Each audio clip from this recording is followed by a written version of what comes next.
हरे कृष्णा। जय माता रानी। दोस्तों, आपके अपने चैनल भजन कहानी में आपका बहुत बहुत स्वागत है। माँ भगवती दुर्गा की कृपा सदैव आप और आपके समस्त परिवार पर बनी रहे।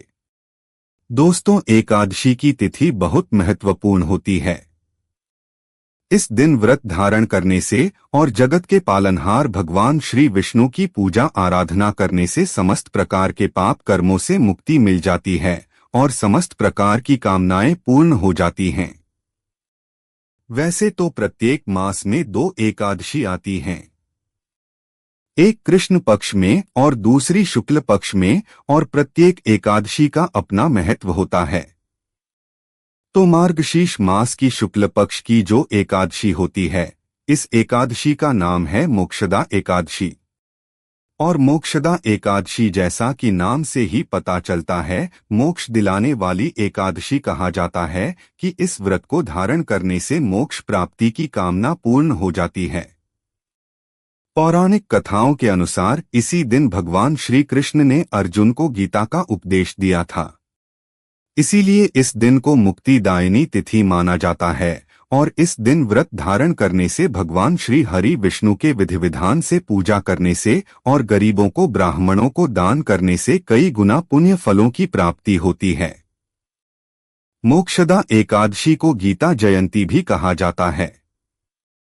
तो आज की वीडियो में आप जानेंगे कि साल 2025 में मोक्षदा एकादशी और गीता जयंती कब है, एकादशी की तिथि कब प्रारंभ हो रही है, कब समाप्त हो रही है। अगर आप एकादशी का व्रत करते हैं तो व्रत आपको कब धारण करना है, और पारण करने का यानी कि व्रत खोलने का शुभ मुहूर्त क्या है। आज के दिन किस प्रकार से भगवान श्री विष्णु की पूजा करनी चाहिए, किन मंत्रों का जप करना चाहिए और कौन सा उपाय करें जिससे कि इस व्रत का संपूर्ण फल हमें प्राप्त हो, और जिस भी कामना से व्रत धारण करते हैं या फिर बिना व्रत किए भी पूजा आराधना कर रहे हैं तो आपकी कामना पूर्ण हो, इसके लिए आज विशेष क्या करना चाहिए, यह संपूर्ण जानकारी आपको आज की वीडियो में शेयर करूंगा। तो बहुत महत्वपूर्ण है आज की वीडियो, पूरा जरूर देखिए और अगर वीडियो अच्छी लगे तो इसे लाइक भी जरूर कीजिए। चलिए जानते हैं सबसे पहले कि एकादशी की तिथि कब प्रारंभ हो रही है, कब समाप्त हो रही है और व्रत हमें कब धारण करना है। मार्गशीर्ष मास के शुक्ल पक्ष की एकादशी तिथि प्रारंभ हो रही है 30 नवंबर की रात्रि में 9:29 पर और इसका समापन होगा 1 दिसंबर को शाम को 7:01 पर।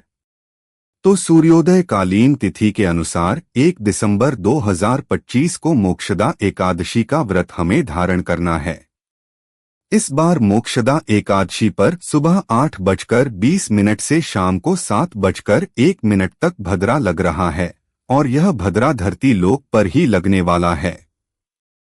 तो भद्रा के समय पूजा पाठ, शुभ या मांगलिक कार्य नहीं किए जाते हैं, कोई धार्मिक अनुष्ठान भी नहीं किए जाते हैं। तो ऐसे में आपको इस बात का ध्यान रखना है कि सुबह जल्दी उठ जाइए। ब्रह्मा मुहूर्त में उठकर आपको स्नान करके विधि विधान से पूजा करके और व्रत का संकल्प लेना है।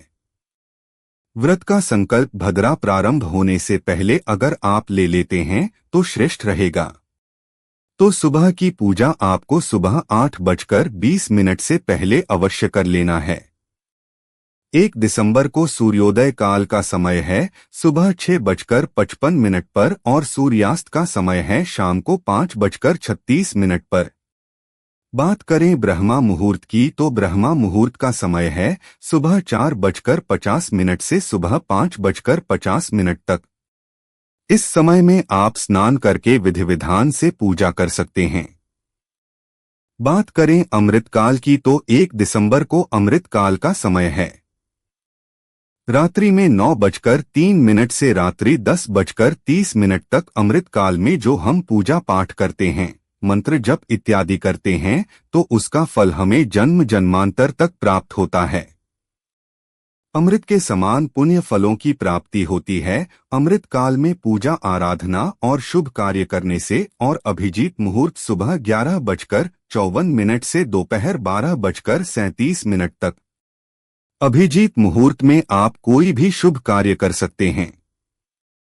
1 दिसंबर को राहु काल का समय है, सुबह 7:30 से सुबह 9 बजे तक। राहु काल में कोई भी शुभ कार्य प्रारंभ नहीं करना है, लेकिन अगर आप पहले से कर रहे हैं तो बिल्कुल कर सकते हैं। तो 1 दिसंबर 2025 को मोक्षदा एकादशी का व्रत है। गीता जयंती है और इस दिन व्रत धारण करके द्वादशी तिथि में व्रत का हम पारण करते हैं।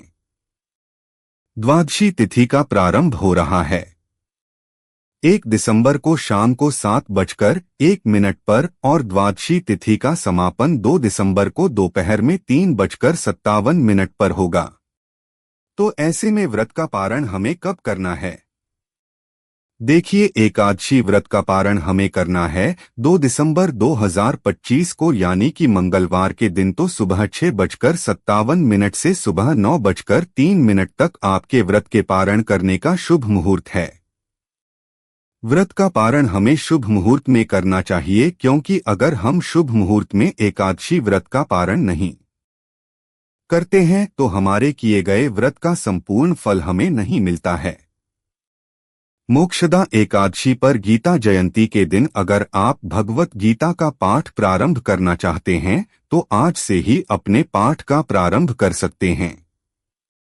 आज के दिन भगवत गीता का दान करना या फिर भगवत गीता का पाठ करना, मंत्रों का जप करना सर्वाधिक श्रेष्ठ माना जाता है। तो अपनी इच्छा के अनुसार, सामर्थ्य के अनुसार जितना हो सके आपको पाठ अवश्य करना है। और इसके अलावा अगर संभव हो तो भगवत गीता के ग्रंथ का किसी भी मंदिर में या फिर धर्म स्थान पर या किसी ब्राह्मण पुजारी को दान करें।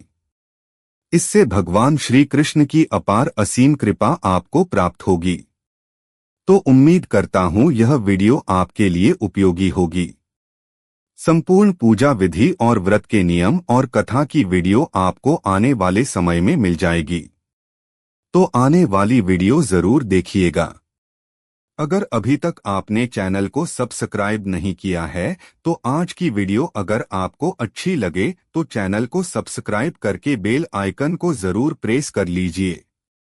तो इससे यह होगा कि इस चैनल पर आने वाली सभी नई वीडियोस की नोटिफिकेशन आपको सही समय पर प्राप्त होगी। मिलता हूं मैं आपसे अगली वीडियो में। तब तक के लिए जय श्री लक्ष्मी नारायण। धन्यवाद।